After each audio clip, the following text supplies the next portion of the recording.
Hey everybody, I'm Jack Reedy with Future Pastimes. I'm one of the designers on Dune, Choman Richess Expansion 2 for the classic Dune board game, the 2019 edition from Gale Force 9. And one of the variants in this expansion is something called Leader Skills. And these are cards that you would be dealt at the beginning of the game, and you would choose one to assign to one of your leader discs, which is out in front for everyone to see, and it gives you some extra advantages or abilities, especially if that leader is in battle. We're doing a deep dive on each of the leader skills, and this week we are looking at Swordmaster of Ginaz.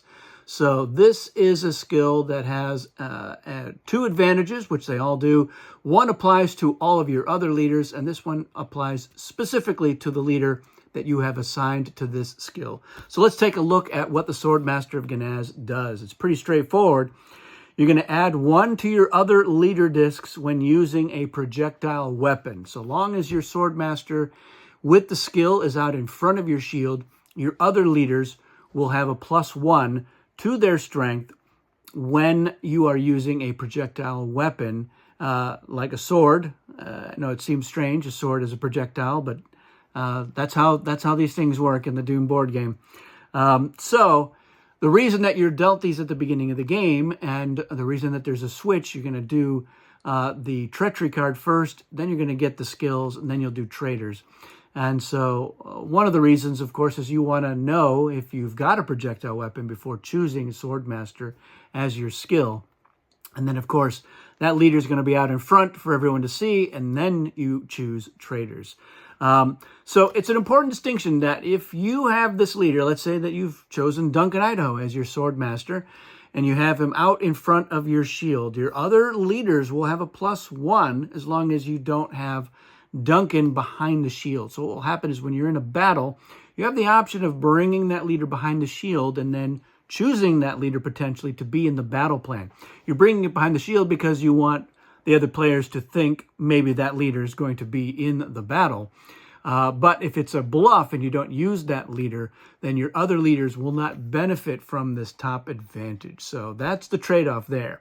Now, let's say that you choose this specific leader to be in the battle. You've made Duncan Idaho your Swordmaster. You have in the battle, what's going to happen is instead of that +1, you're going to add a +3 to that strength. Now, Duncan Idaho is a 2-strength leader. This would make him a 5-strength leader, which is as strong as your strongest Atreides leaders. You could also have the Kwisatz Haderach in that battle for another +2 once you've unlocked it. So this is a big deal. And maybe you decide, you know what? Why don't we make Lady Jessica or Tufir Hawat into the Swordmaster? So that 5-strength leader becomes an 8-strength leader with this skill, and then a 10-strength leader with the Kwisatz Haderach. Very tempting.